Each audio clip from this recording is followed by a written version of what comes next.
Hey everyone, welcome back to Foreman Mastery. Today we're tackling a question that everyone asks themselves sooner or later. Should you be the best at your job, give it everything, when that job basically just pays the bills and maybe sharpens your time management a bit? Or is it smarter to save your energy, coast through your shift, and spend everything after work instead? Or should you just go all out everywhere, all the time? Good question, a really good one, and T here is a solid answer to it. Let's break down two approaches to this. One is a popular belief that's worth pushing back on, and the other is a more practical strategy, proven in practice by plenty of people.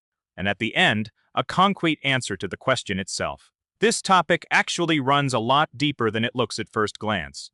Behind it is a whole philosophy about how you relate to your time, your energy, and your future. Some people live by work is work, home is home, and you don't mix the two.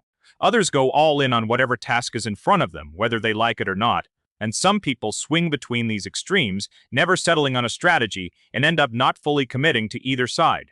Let's go through this step by step. The first approach goes like this. However you do one thing, that's how you'll do everything else in life. So if you half-ass flipping burgers at a fast food job, you'll half-ass everything else too. If you barely scrape through your exams, you'll approach your career, your relationships, everything the exact same way, half-heartedly. Sounds catchy, and it gets quoted a lot as motivational wisdom. But if you actually think it through, it's worth pushing back on. Or rather, it's only partly true. Think about it. If you flip burgers well enough not to get fired, and pass your classes well enough not to get kicked out, does that mean you are incapable of going and learning something like programming well enough to land a great job? Of course not. And if, on the flip side, you did poorly in school and barely dragged yourself through exams, does that mean you are incapable of learning anything at all, and no one will ever hire you? Also no, absolutely not. Take a typical example, someone who was a genuinely weak student, really weak. But the issue wasn't ability, it was something else. He had no answer to the question, why? Why this degree? Unclear. Why study this specific thing at all? Unclear. Did he get any enjoyment out of it? Number, that's it, end of story. What's the point of giving it your all if T here is no purpose and no enjoyment? But then a moment comes. The graduates, moves back in with his parents, and realizes, I am at rock bottom, living with mom and dad. No money, no prospects. His parents start hinting, not too gently, that it's time to grow up. And that's when the now or never feeling kicks in.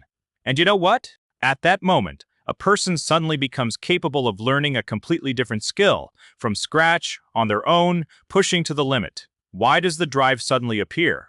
Because now there is a clear why, a clear goal. So the whole idea that however you do one thing is how you do everything is flawed at its core. It ignores the main factor, motivation. Motivation is what determines how well you'll do something, not some built-in behavior pattern that supposedly shows up the same way in every area of life. By the way, here is another important nuance worth noting. This phrase, however you do one thing is how you do everything, is usually said by people who've already achieved some result and they're looking back at it retrospectively. It feels logical for them to say, I always gave everything my all, and that's why I succeeded. But that's a classic survivorship bias. They don't see the people who also gave everything their all across the board and still got nowhere, because they spread themselves thin on things that led nowhere. And they equally don't notice the people who coasted through a job they didn't care about while pouring everything into the thing that actually mattered to them, and got there precisely because of that mismatch. So next time you hear that phrase, remember it's not some universal law of nature, it's a convenient explanation made up after the fact. Reality is more complicated. And at its core is the question of meaning and motivation, not some innate trait that supposedly plays out identically in every part of life. That's the first point. Now let's move to the second approach. The second approach is well illustrated by the story of someone who spent time working a fast food job. Simple, repetitive work, far removed from his actual dream. He showed up and worked well, genuinely well, fired up, fully engaged. But he didn't spend his free time thinking about how to grow within that specific field, how to become the best shift manager, how to climb the ladder inside that company, how to level up that one narrow local skill. He didn't read books about advancing in that particular profession. He read and studied something completely different. how to grow in the direction that actually mattered to him, how to run a YouTube channel, how to build charisma, how to speak in public, how to connect with an audience, how to keep going without quitting, how to build discipline. That's what occupied his mind in his free time. That's what he was working toward. You might ask, if your dream lies elsewhere, why bother pushing yourself at your current job at all? Here is an important practical reason worth understanding here. If you show up for a shift, half-ass it, and spend the whole time thinking, when will this be over? The shift drags on forever. Every minute feels like 10. But if you show up energized, with the mindset, let's get this done fast and clean, time flies completely differently. Here is a concrete example. Fast food chains often have internal records: how fast you can assemble a sandwich, how quickly you launch the process, how much time it takes to send an order down the line. And when someone is fired up, competing against themselves for that record, time flies by much faster. The end goal is always the same: get through the shift as quickly and painlessly as possible. But the way you get there is completely different: through boredom and complaining, or through engagement and a bit of playful competitiveness. So even if the job isn't your dream, working it fired up isn't about building a career there. It's about not wasting your mental energy and time on complaining, and making the day feel lighter. It's important not to confuse the two. Working with energy is not the same as running yourself into the ground at a job you don't love. This isn't about becoming Employee of the Month and collecting attendance awards. It's about your internal state, doing your work with some drive instead of apathy while you are physically there. The difference is simple. Overexertion is when you give the job more than it deserves at the expense of your real goals. Being energized is when you close out your shift efficiently and without complaining, and afterward you still have enough energy left for what actually matters. One drains you.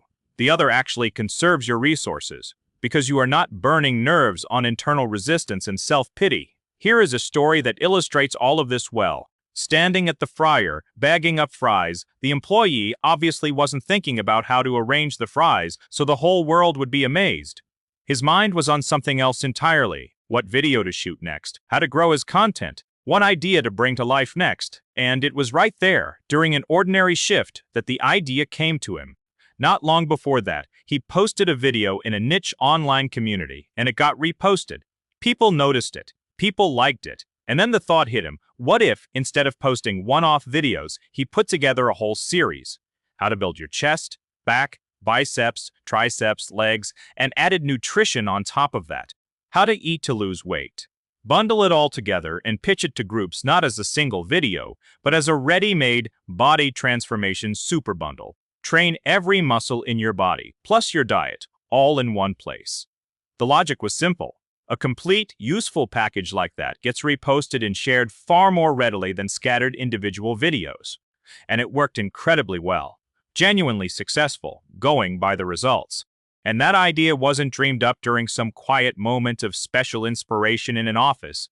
It came together during a completely ordinary, routine shift at a fryer. Which raises an interesting point. Good ideas often show up exactly where you least expect them, as long as your head is free enough and tuned toward looking for opportunities. This isn't a coincidence or luck. Here is a logical explanation for why the best ideas often show up during monotonous mechanical work. When your hands are busy with familiar, automatic movements, building a sandwich, bagging fries, your brain is freed from having to concentrate on the task itself. It shifts into background mode and starts, on its own, without being forced, sifting through the other things you actually care about. It's similar to what happens in the shower or on a walk. The best ideas rarely show up when you are sitting at a desk forcing yourself to come up with something. They show up when your body is occupied with something simple and your mind is free. So if you are currently stuck in monotonous work and resent it for making you feel numb, try flipping that perspective. It might actually be prime time for generating ideas. If you train yourself to point that free mental bandwidth toward what genuinely interests you, instead of chewing on how tired you are of it all. Now let's get back to the original question and address it directly. The question mentioned saving energy and spending it after work. But there is an important detail missing here. It wasn't specified what exactly that energy would go toward after work. And that's a critical piece. It's worth unpacking what we even mean by saving energy. Because often what's hiding behind that phrase is just plain sitting around doing nothing. In other words, procrastination. And here is something I am confident anyone who's tried both will agree with, based on personal experience. Procrastinating is harder than just doing the thing. Sitting there, doing nothing, scrolling your phone, watching the clock, that drains you more than working at full capacity, creating, building, producing a result. So the advice is simple. Work the way you work. If you are on fire, stay on fire. The real key here isn't the intensity of your work itself, it's understanding where your future is headed. That's the actual crux of it. If you are choosing between two paths, it's essential to understand exactly where each one leads. Say you are grinding hard at your current job, but you are planning to quit and build your own thing on the side. If you are pushing so hard at your current job that you have nothing left after your shift to work on that second, genuinely important direction, the answer here is obvious. Ease off a little. Do your current job well, competently, without slacking, but deliberately hold back some energy for the thing that actually leads to your future. Picture it. Here is one path where a year from now, you'll probably be done with this job. And here is the other path, the thing you'll be doing for the next 40 years. Here is the life where you are working a job you don't care about simply because you have to. And here is the life of your dreams, where you are doing the thing you actually love. Looking at it that way, the question of where should I really be giving it my all stops being complicated. The answer's obvious. Your main energy should go toward wherever your future actually is. T here is also the flip side, and it's worth keeping in mind. If you notice that the more you give at your current job, the more inspired and energized you feel to keep pushing forward rather than drained, then handle it differently. In that case, it makes sense to go all in everywhere, at your current job and at your main pursuit. Because in that scenario, one activity isn't competing with the other for your resources, it's actually fueling it. The job charges you up instead of wearing you down. A fair question comes up here. How do you actually tell these two situations apart? How do you know whether your current job is draining the energy you need for your main pursuit or actually giving you more of it? T. There is a simple practical way to check. Watch yourself over a week or two. Pay attention to what state you are in when you get home after a shift. If you still have energy, motivation, and a clear head to work on your main direction, the job isn't draining you, and you can keep pushing hard on both fronts. But if you come home completely wiped out, irritable, and the only thing you want to do is lie down and do nothing while your main pursuit keeps getting pushed back day after day, that's a clear sign the balance is off, and it's time to deliberately ease up at the job. Another good indicator is how you feel on your days off. If you bounce back within a day or two and you are ready to go again, you are fine. But if it takes a full week just to feel human again and your workdays start to feel like pure survival, that's a strong signal it's time to rethink where your energy is going. Let's pull it all together. First, the idea that however you do one thing is how you do everything is an oversimplification that ignores the main factor: motivation. Without a clear why, even a capable person will stall. But with a clear goal, a person can pick up almost any skill even if they never stood out before. Second, giving your all at a job doesn't mean you are building a career there. It can simply be a way to make your shift feel lighter and faster while staying fully focused on your real direction during your free time. Third, good ideas often show up not in moments of special inspiration, but right in the middle of ordinary routine work, as long as your mind is tuned toward spotting opportunities instead of just trying to survive the shift. Fourth, and most important, is understanding where each path actually leads. If working hard at a job you don't love is draining the energy you need for your dream, ease off there and save that energy for what matters. But if the job is actually energizing you and pushing you forward, go ahead and give it everything on every front at the same time. The same time.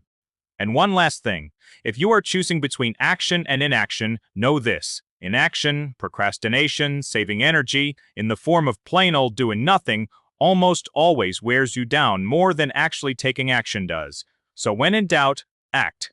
There is one more important detail that often gets overlooked in conversations like this. All this advice about saving energy and going all in only works if you actually have that second direction to pour the energy into.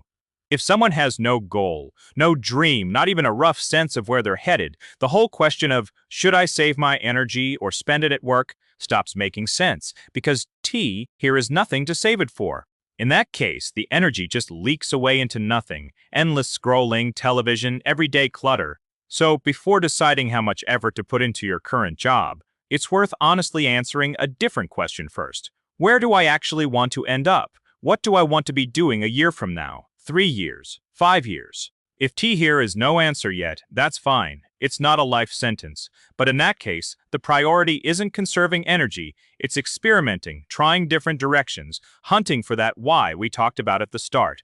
And once that why shows up, the question of how to allocate your energy tends to answer itself, because now there is a real goal worth protecting your energy for. A job on its own isn't good or bad.